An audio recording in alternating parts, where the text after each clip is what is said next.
Hey, it's Ed. Before we start, I've got a new podcast supporter I want to thank, Dawn Dennison. Thank you very much for signing up to support the podcast via Patreon, and thanks to everybody else who've signed up over the years. I really appreciate it. Another way of supporting the podcast is to go to the Mountain and Prairie store. We've got shirts, coffee mugs, stickers, all that kind of stuff. It's really cool, designed by Western artists and Western graphic designers. So you can go to mountainandprairie.com/shop to check out all of the options. Thank you very much.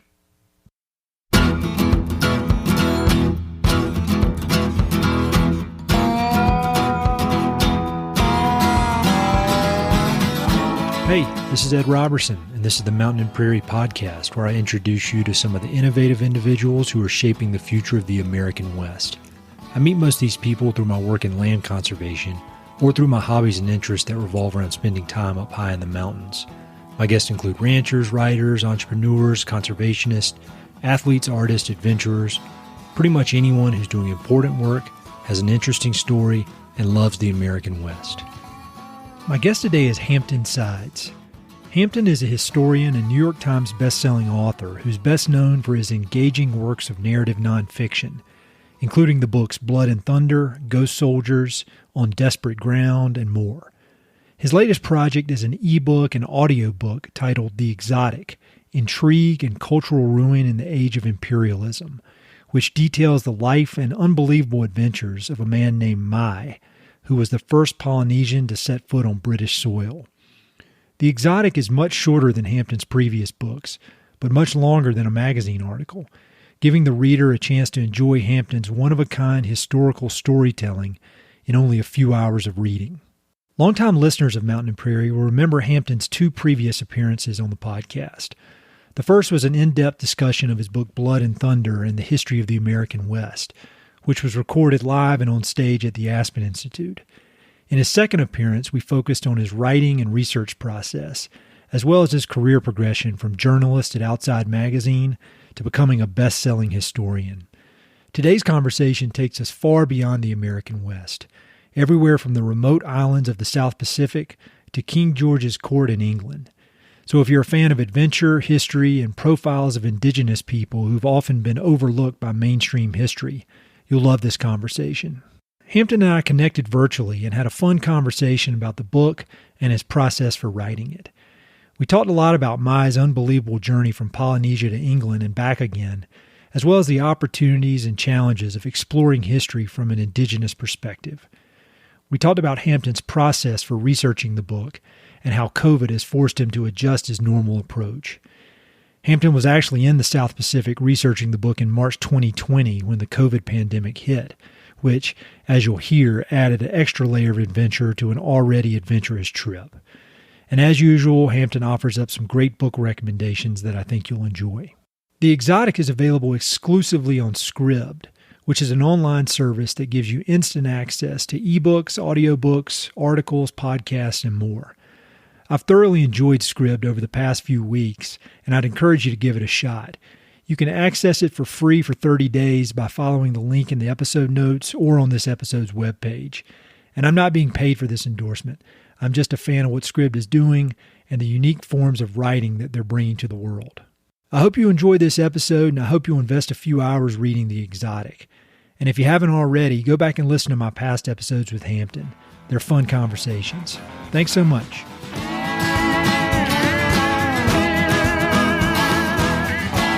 There was a passage or a quote right at the beginning of the ebook that I thought would be a good way to kind of kick this off. So I'll try to read it without butchering it. The quote is, "There was nothing regal or patrician about Mai. He was a nobody who happened to hitch an epic ride to England, a regular guy who went on a most excellent adventure, all of which makes his story even more spectacular." And so I think that's such a great summary of this ebook, and it really sets the stage. So how did this character Mai come into your consciousness? I mean, how did he appear, and you got intrigued by him and were like, I think there's something here. There's something worth writing about. Yeah, well, I'm writing a book for Doubleday about the third and final voyage of Captain James Cook, the British navigator. And in the various accounts of that voyage, which happened in the 1770s. This character, Mai, crops up.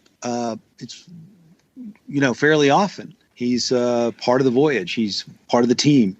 But he's kind of mentioned as an also-ran. He's mentioned as a kind of secondary character, a bit player.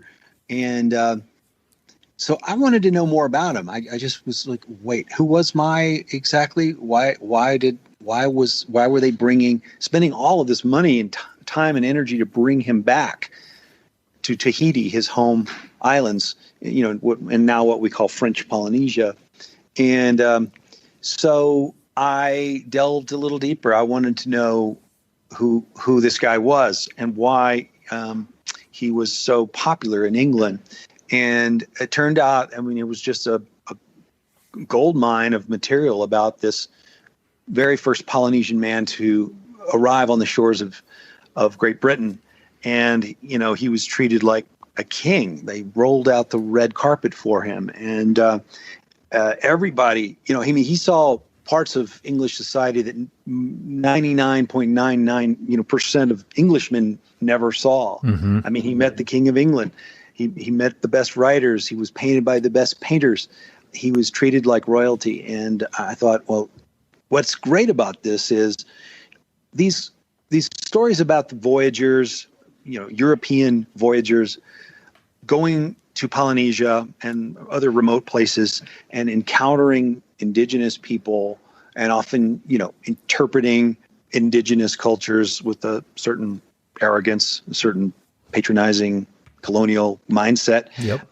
Well, here's a way to kind of completely flip the perspective, to completely turn the tables and have a Polynesian man who comes into the very heart of the empire and to the kind of the beating heart of colonialism, and we get to follow him as he moves through this world.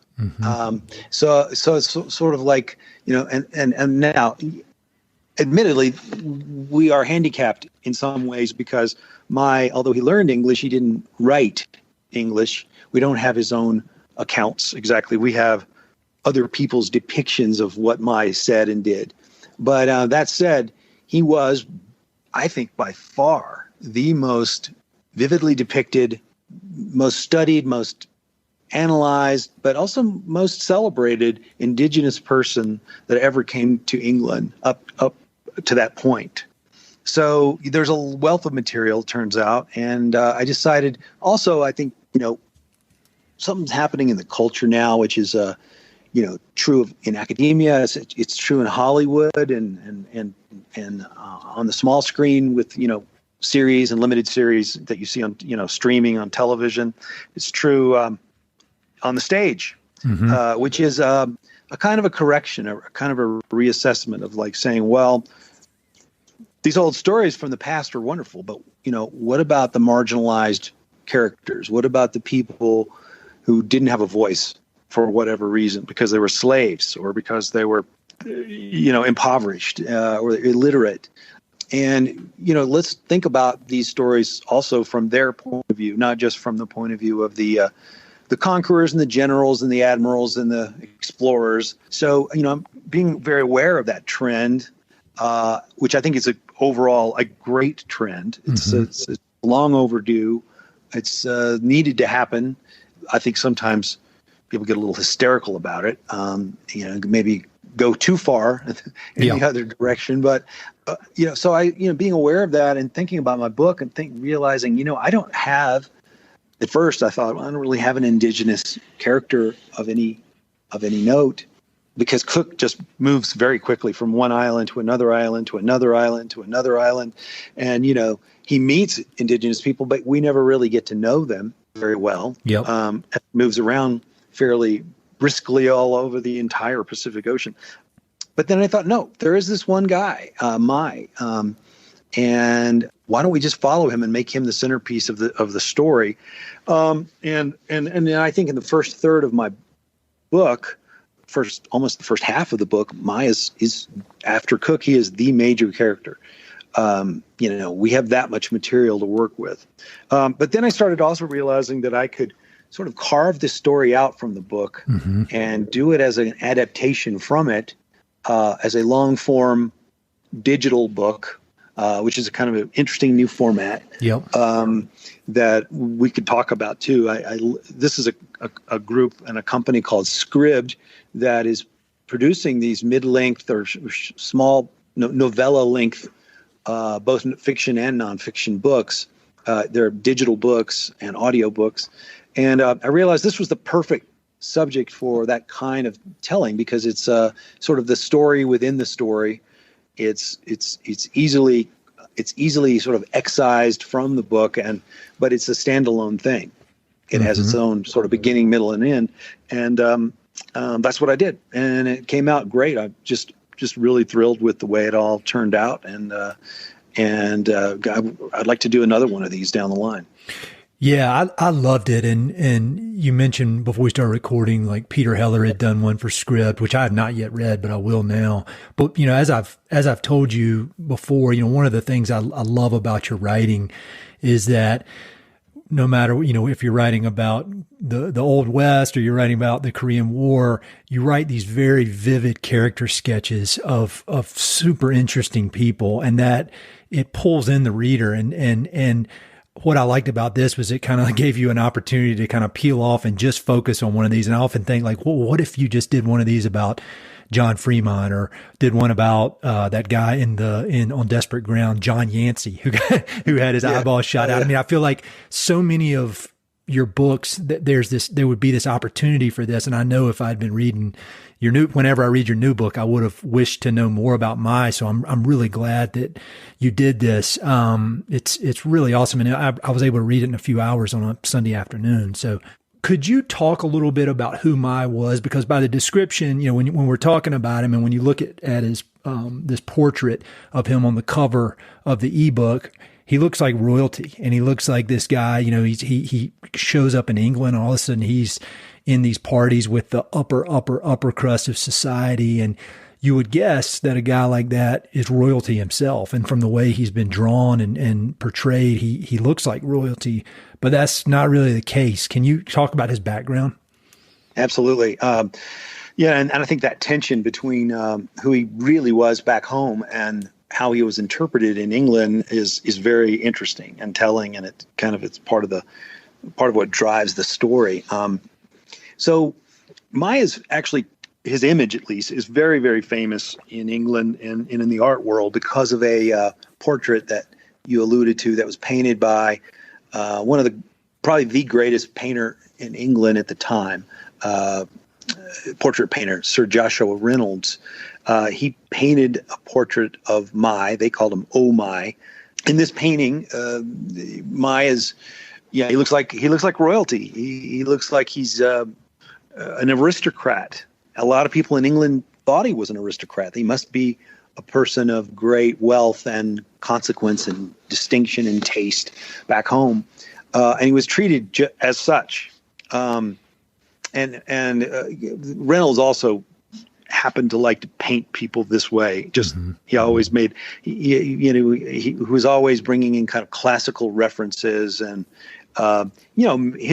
his bread and butter was, he painted the lords and the earls and the squires and the ladies of high society. He also painted King George. He painted thinkers and writers and scientists and anyone of consequence, basically. Mm-hmm. And it was the way back then that you kind of bought a piece of immortalization. You would become immortal if a great painter like Reynolds would agree to paint your image. And so Mai was painted by Reynolds. And by the way, this painting was not too long ago sold at auction at Sotheby's to a phenomenally wealthy Irish bloodstock magnate named John Magnier, for, I've forgotten the figure now. I think it's like it was almost 13 million pounds. This painting fetched, and it's been on display at the Tate Britain Museum and various museums around the world. It's very well known. But Mai actually came from a little island about 150 miles west of Tahiti called Raiatea. And he grew up lower class, and I must say that French Polynesia, the Society Islands of that time especially, was very, very rigidly stratified society. And it was very difficult to break out of your caste. Yeah. And he came from a lower caste, but not the lowest caste. His family had some land. They had some status on this island. And he had apparently a pretty happy boyhood. But then in the 1760s, a war erupted. These warriors from Bora Bora, which is another island in that group, in that archipelago, they came and they brutally, ransacked Raiatea, killed, murdered his father, and devastated, his boyhood island. And somehow or another, Mai escaped with some family and ended up as a refugee in Tahiti, and which is the biggest island in that group. And he was poor, and he was just festering with grievance and a sense of wrong, that he had to avenge his father's death. He was really spent the rest of his life trying to figure out how to get back at the Bora Borans and get his land back, his family's land on that island. And not too long after that, the British showed up, the first Europeans to touch on the island of Tahiti. Captain Wallace was his name, and it was the HMS Dolphin. And they declared and in this grandiose way they always did it, they declared Tahiti British soil. Yeah. Claimed it for the crown of England, and this very silly kind of thing. Things did not go well. They erupted in violence, and Wallace within a few days is firing cannons at these native Tahitians who are up on this hill over the bay. I got to go to this place where this all happened, Matavai Bay in Tahiti. And anyway, long story short, they just scattered this hillside with shrapnel. And one of the people, dozens, possibly even scores of Tahitians were killed. One of the Tahitians who got injured, quite seriously injured, was the young teenager, Mai. And he ended up with shrapnel in his side, and it had a permanent scar for the rest of his life. He bore testimony to literal physical testimony to first contact between Europe and the island of Tahiti. But something clicked in his mind that day, and he survived this attack, but he realized, man, these guns, these British, they've got something. This is powerful. Firearms, gunpowder, cannonballs. And I was like, this is how I can get back at the Bora Borans. This is how I can, if I can just get some guns, and if I can just raise an army, or somehow convince the British to join me, we can take back my home island, Raiatea. So from that day forward, it's unbelievable when you actually think that this thought entered the mind of a teenager, and he spent the rest of his life fantasizing that he could go to England and that he could convince the king to give him a bunch of guns, and that he would go back and take, it's sort of like Hatfields and the McCoys. I mean, just take care of these folks that had killed his father and taken his land. So he, in fact, did exactly that, because one of the next ships that arrived a few years later from England was Captain Cook. Captain Cook, this time on his second voyage, and he begged to come on board Cook's consort ship, which was captained by another guy named Tobias Furneaux. And Furneaux ended up sailing back to England, and Mai had this wonderful adventure. 2 years he lived in England, mostly in London, and took that country by storm. They just loved him, and he seemed to have a pretty good time himself. Yeah. I mean, in a patronizing way, they did analyze him and there was this kind of romantic notion going around in the salons of the day about, what is the noble savage, and could it be that the noble savage is in a man in his natural state could be happier than a civilized man from an industrialized or advanced society like Britain. There was all these kinds of philosophical questions that had been raised by people like Rousseau that were being tested, and I suppose you could say underlying his wonderful tour of England was this kind of philosophical question that certain intellectuals wanted to study. It was like, how will he do? How will he fare? Is he a noble savage or not? All of this kind of patronizing talk. But by and large, it was an excellent adventure, as we say in the very beginning of the book, that this guy, this kind of nobody, led. And that he went on, and it's I guess we can get into that a little bit, what he did in England, because it's kind of amazing what all he did manage to accomplish and see. Oh yeah, I definitely want to talk about that, and I think as usual, you do such a great job of painting this what could be stodgy old history, taken from these journals and that kind of thing into a way that somebody with my intelligence can understand it. And you do such a great job of really showing that just how patronizing and in a lot of ways silly some of the English culture is. Like, they just roll up on the beaches and have this big pronouncement that they own it. And it's, I don't know. And there's one chapter that I'll encourage people this will be a kind of a little teaser to get people to buy it and read it. But that chapter about human pets, how there's this thing going along where they want, and then it's interesting towards the end how Mai kind of gets brainwashed into this same way of thinking and wants to be doing that same kind of thing. But anyway, we'll get to that. Can you, let's talk a little bit about what he did while in England, because it is an excellent adventure. So he comes ashore, and a gentleman by the name of Sir Joseph Banks, the famous botanist, a gentleman botanist, bachelor, a person of great means and great fame, because he had accompanied Cook on Cook's very first voyage.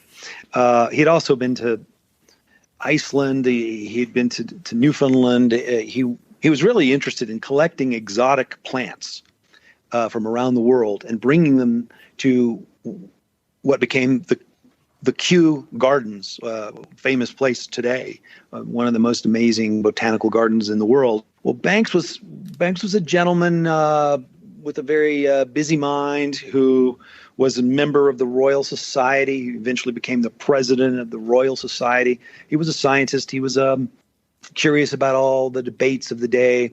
Well, he takes Mai under his wing and becomes his sort of chaperone, his guardian. And his sort of, I guess he kind of treats Mai a little bit like his own personal, human pet. And, begins to teach him English, make sure that he has plenty to eat. Mai lives with Banks for a while, and then ultimately gets his own place in London. But one of the very first things that he does, literally within days of his arrival, is Banks gets Mai an audience with King George III, the King of England. And this is long before King George, he's famous for being, mad King George. That happens a little later, decades later. But so he meets King George, and, that begins to already, I think, make people think that he must be royalty, that he must be at least a chief or a priest or someone of high caste. And right after he meets King George, King George has this idea that, other indigenous people who've come to England to visit, most of them from North America, Native Americans and Eskimos, Inuits who had visited, almost invariably they died of smallpox or some other European pathogen. So King George said, why don't we send him up to Dr. Dimsdale's This was a doctor who had perfected, or was in the process of perfecting, a vaccine for smallpox. And so they send him up to this kind of farm, the pest house they call it, and they inoculate him with smallpox. And it's a little dodgy at first because Mai doesn't really fully understand the kind of counterintuitive logic of how vaccines work, and that you're gonna get a little bit of the disease, but you're not going to die from it. Yeah. In order to protect yourself, you have to catch the disease a little bit. Mm-hmm. And he does, and he thinks, well, this is it. I'm going to die. But he does survive. And at least that's one thing that you don't have to worry about with Mai from then on is he going to get smallpox, which was so rampant. And, certainly the islanders, Pacific Islanders, South Seas Islanders had no immunity. Zero immunity to smallpox. So it was risky, but it was the right thing to do, and it worked. And then he was ready to be shown to high society. Banks took him all over the Midlands to all these aristocratic homes and salons, and there was horse races and all kinds of dinner parties and tea parties and hunting excursions. He learns how to play chess. Turns out he's really good at chess. Learns to play backgammon. Really takes up all the pursuits and activities of a gentleman aristocrat. He also turns out he's a great cook.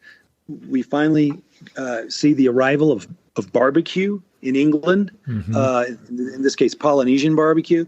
He cooks, in these underground ovens that he makes, that he prepares.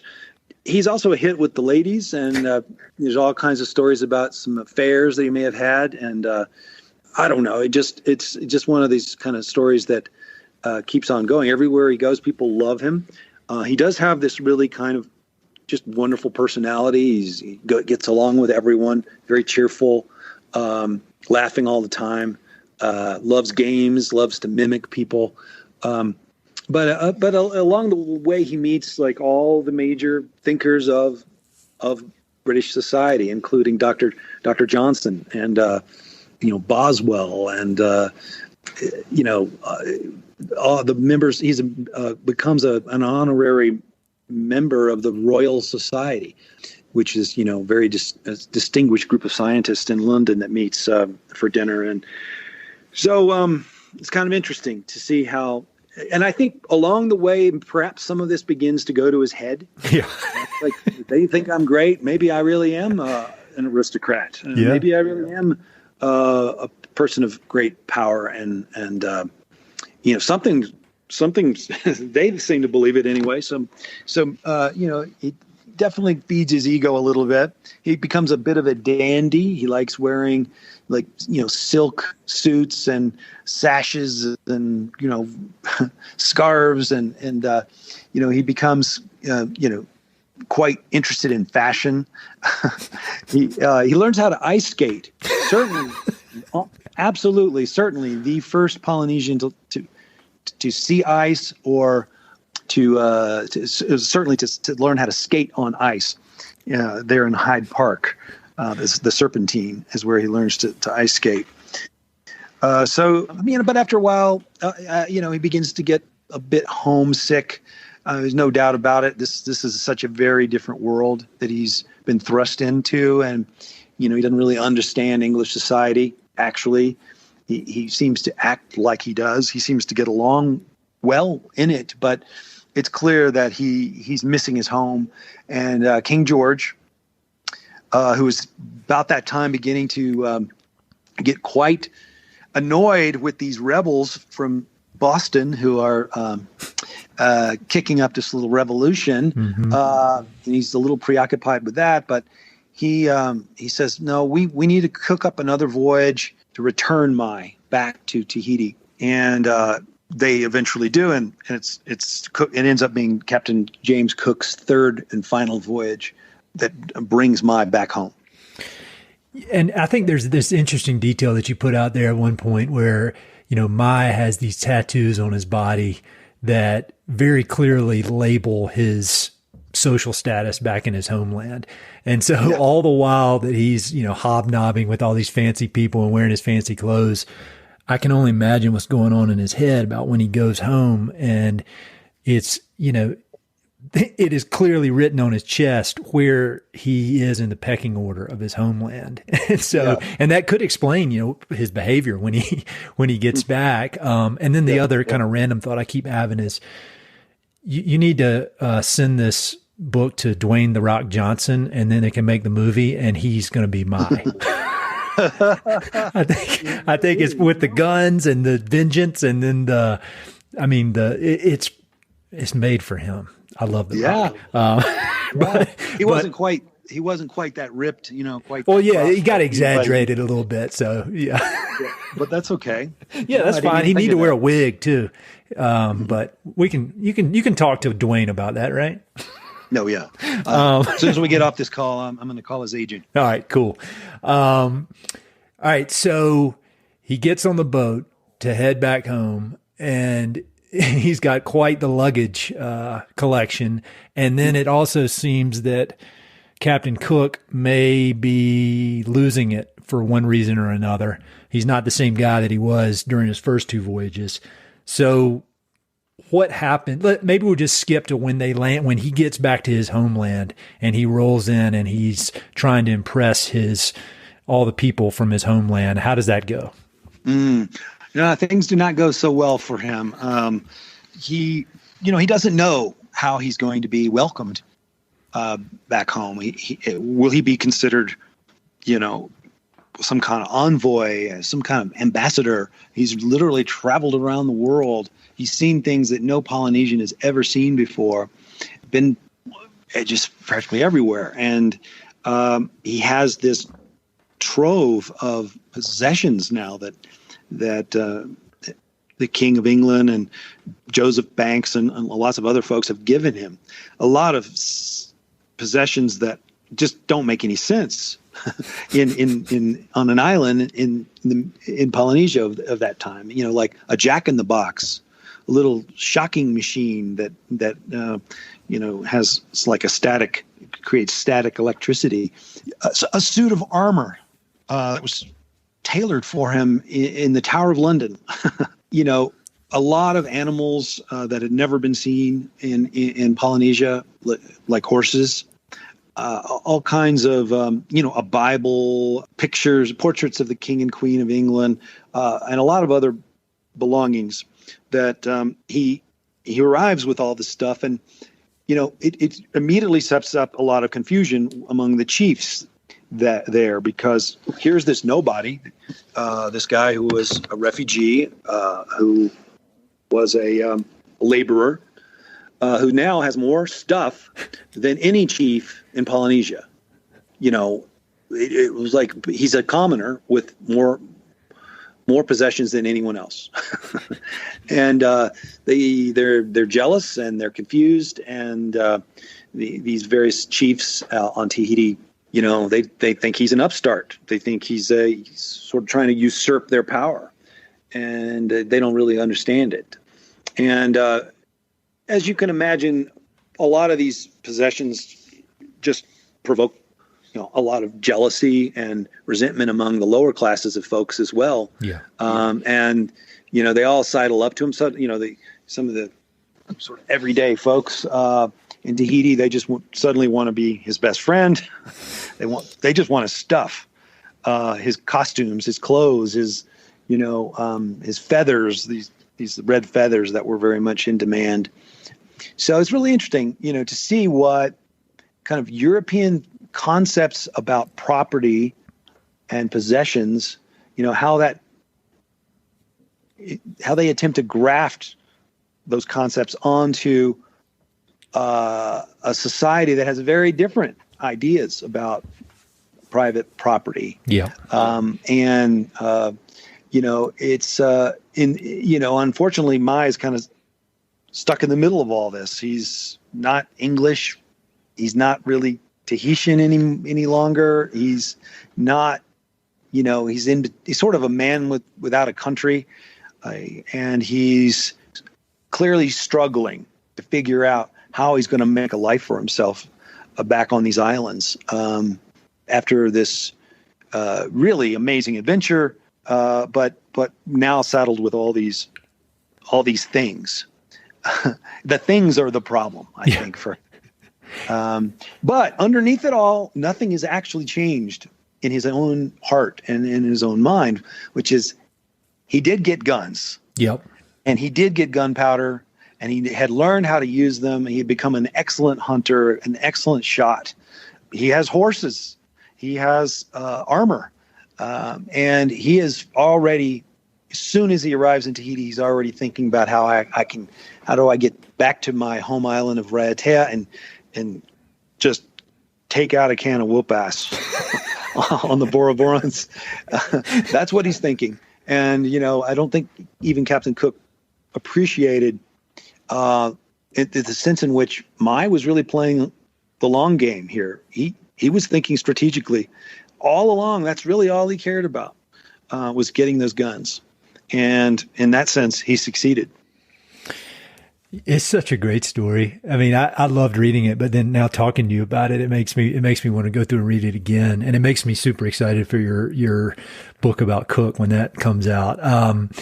We'll leave the end hanging so that people will read and see what happens at the end and how it all plays out. But, obviously part of your work as a historian, as a writer, is to go and do research. And I remember you had joked around, although I don't know that it was a joke, saying after writing about polar voyages and Korea and some of the coldest places on Earth, you wanted to write about somewhere warm.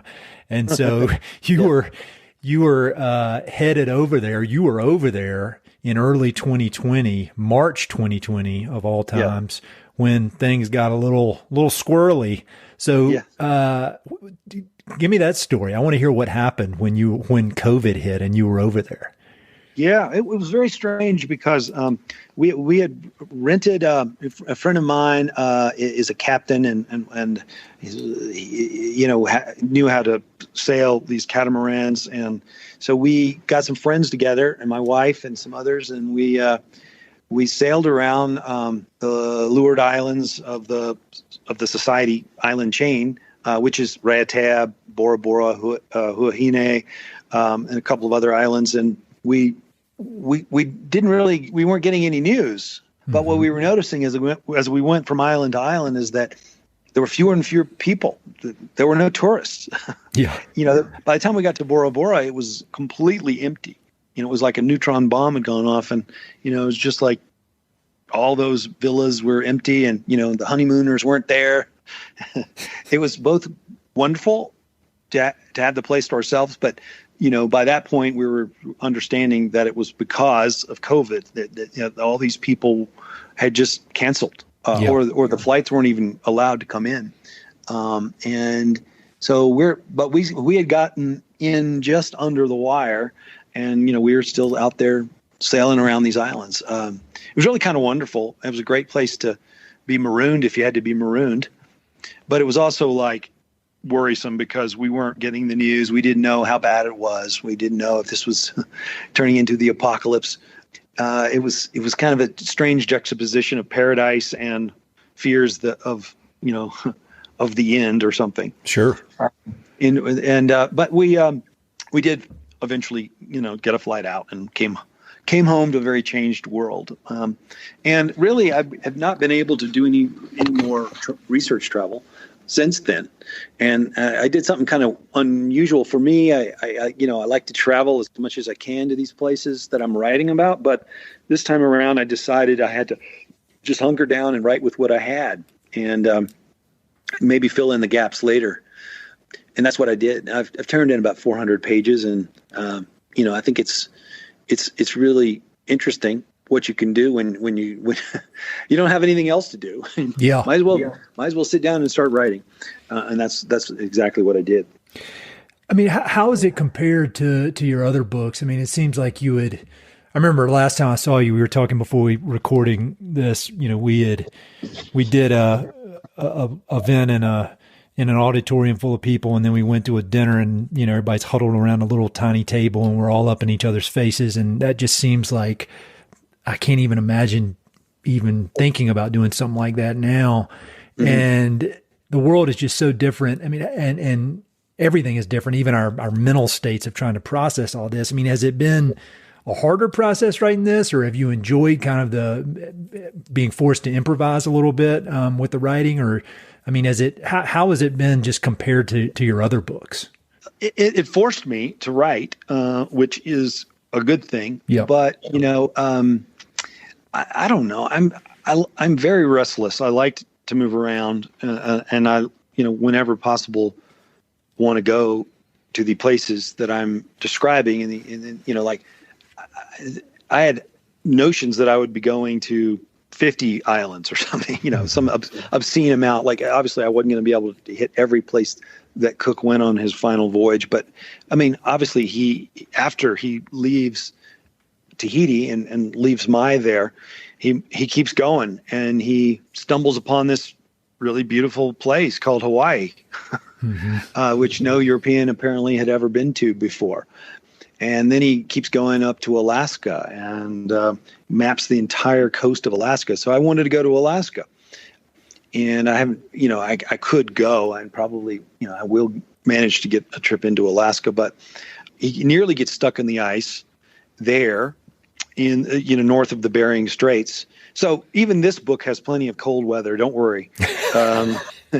But then he's like, all right, well, I'm clearly not going to find the Northwest Passage, which is what he was looking for.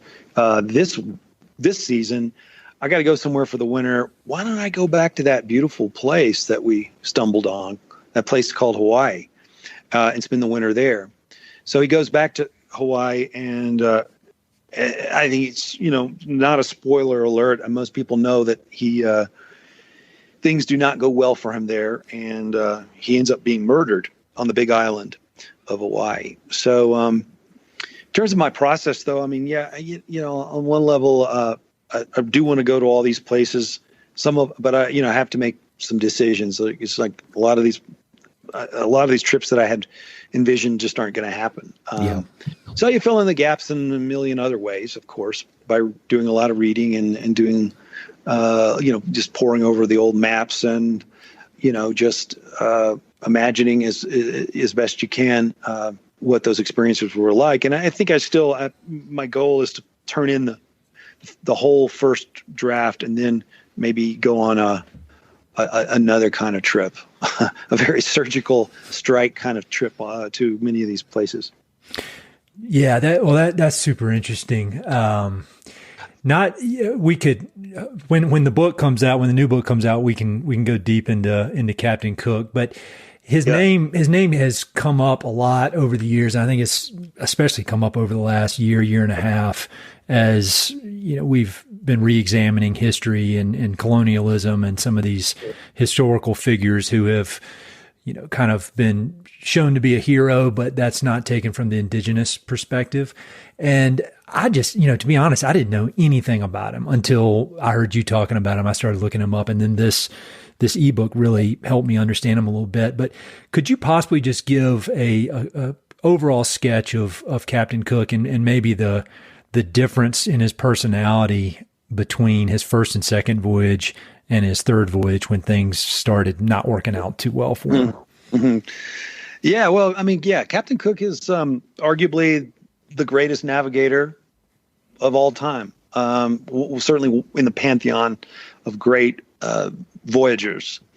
And, in terms of his competence, in terms of his leadership, in terms of especially his map making qualities, he was that was his true genius, was hydrography and map making and, making charts. He had a very precise mind. He was very, very exacting in everything he did. Another interesting thing about Cook is that he came, like this whole question of, caste and stratified society. England had a very stratified society, extremely so. But he was one of those rare people who came out of nothing. Mm-hmm. I mean, he was, he grew up on a farm, in Yorkshire, and just was bored out of his mind, and got a little bit of an education, just very rudimentary, but then it was going to apprentice working for some shop, not far from the farm where he grew up, and he got bored with that, and then he joined the Merchant Marine and worked his way up through the Merchant Marine to become a captain and of these giant coal-bearing ships, and then he got even more ambitious and decided to join the Navy. But in order to do that, he had to go back down to just basically being an able seaman, and starting all over again and climb the rungs of the Royal Navy. And he did it. He ultimately became one of the most famous, captains of all time, and in the British system, and within the Royal Navy, and a member of the Royal Society, and a true celebrity. So he's one of those rare examples of someone who worked his way up from nothing. He was also considered during his first and second voyages as being, extremely enlightened, very humane. I mean, most of those British ships were brutal. I mean, those captains were famously brutal, and they didn't spare the lash. Yeah. And, bread and water and, floggings and so forth and so on. Well, Cook had a reputation for being very concerned about his men and their health and their well-being and their diet, and was quite reluctant to use, harsh discipline. He was also very interested, genuinely, I think, interested in the cultures that he encountered. At that time, there was, a tendency among these captains to just shoot first and ask questions later. These are savages, they're barbarians. Yeah. Who cares about them? We just need to find out where's the gold, where's the silver, where's the food. Exploit the resources. Cook, and he may have learned this a little bit from Joseph Banks, who was the scientist on that first voyage, but they both became kind of proto anthropologists. They wrote really beautifully and very objectively about these people, who they were, how they carried themselves, what they ate, what their architecture was like. You get these really interesting anthropological kind of almost ethnographic studies from the way back in the 1770s that very interesting. He was a scientist and very curious about the world. By the third voyage, though, he was getting very tired and very jaded about this whole exploration business. I think he also was becoming cruel and becoming much like those other captains. Just, beatings will continue until morale improves. And he applied the lash, and he was cruel both to his own men and to the indigenous people that he encountered. And he, so much so that a lot of, the Cook geeks out there, and there's this whole subculture of people who study Cook. The literature on Cook is enormous, and especially if you combine it with the literature on some of the other British navigators of the time, like Captain Bligh. And so there's a lot of speculation about what was wrong with Cook on his third voyage. Did he have a parasite? Did he have had he become addicted to some kind of opiates because he was in a lot of pain for a condition called sciatica? Did he have some kind of mental condition? God knows he traveled everywhere. He probably picked up any number of bugs. He was famous for eating anything. And, so the leading theory at the time, currently, is that he had some kind of intestinal parasite that led to a vitamin deficiency. I think it's one of the B vitamins. I haven't written this part of the story yet, but this particular deficiency can lead to all kinds of neurological problems and irritability and a violence and, impatience and all these things that ultimately come to a head when he gets to Hawaii. He was famous for having great judgment and great negotiating skills and great tolerance for the native populations that he encountered. But there he lost it, and ultimately it cost him his life. I'll tell you. I mean, I can't tell you how much I appreciate you writing all these books about these subjects, because it's the kind of thing where I would never pick up a book about just Captain Cook. I mean, there've been, many written, but when you write it, you put it in this way that just makes it so entertaining, and it really just expands my whole perspective on things. And I mean, I've told you this before, but like with Blood and Thunder, for example, I mean, that book really opened my eyes to the history of the West and was kind of my entry point into what's now, obviously a big part of my career. And so, I'm so glad that you've got Captain Cook in your sights and that you're working on this. And I'm glad we got this somewhat of a sneak peek and a different angle of his story from the indigenous perspective. One last question. One of the things I love about your books is I'll read one of your books, and then it opens up doors for a lot of other subjects I want to explore and other books I want to read. Are there any books that come to mind? Well, it could be about Captain Cook or just books that you've read over the last year and a half while we've all been holed up. Any good books that you would recommend to the people that listen to this podcast? Mm-hmm. Well, if you burrow into the world of exploration narratives, and this is kind of considered the heroic period of, during the Enlightenment, these kind of scientist explorers. And there's another, Cook had this rival at the time who was in his own way equally great, in other ways even greater. He was certainly a better writer. And this was Bougainville, the French explorer, who was knocking around some of the same islands, including Tahiti, and was writing beautifully about these people and encountering all these different cultures. And his journals, Bougainville's journals, are just a great read. They're so contemporary. They're so somehow, even though they're nearly 300 years old, they just pop off the page. And he was probably the best writer of that whole group of explorers. So I would recommend turning to some of those. Yeah, and of course, Bougainvillea is named after him, or Bougainvillea, the plant. But I mean, he got all over the world, and was just what an extraordinary career he had as well. Maybe I'll write about him next. Awesome.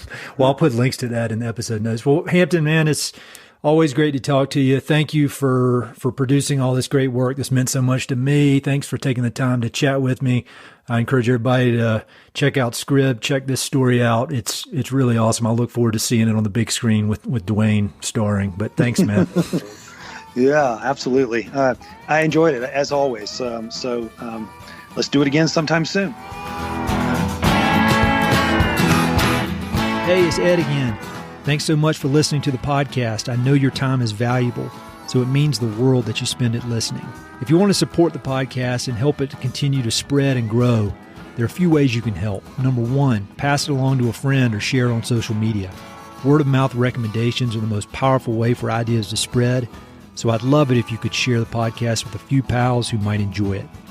Number two, you can go to Apple Podcasts and give it a 5-star review. Good reviews encourage the Apple overlords to suggest the podcast to others. So there's a link in the notes if you'd be so kind as to give it 5 stars. Number 3, you can support the podcast financially via Patreon, and there are exclusive benefits for those who do, including a monthly behind-the-scenes newsletter, Mountain and Prairie stickers, live and recorded video chats with podcast guests, and much more. Number 4, I've also got 2 emails that I send out. The first is my weekly email called Good News from the American West, which I send out every Wednesday. It's only positive news, something we can all use a little more of these days. And my other email is my bi-monthly book recommendations email. one email every other month with 5, 6, 7, or 8 books that I've recently read and highly recommend. The thousands of people on both of these lists will vouch for me. No spam or other funny business. And number 5, finally, check out my online store for Mountain and Prairie stickers, shirts, and coffee mugs. I've got some really cool designs from Western artists with more on the way, so head to mountainandprairie.com/shop to check it all out. I'd love to connect with you. I'm on Instagram and LinkedIn, so look me up on either of those platforms by my name or through the links on my website. All right, that's it. Thanks so much for your support.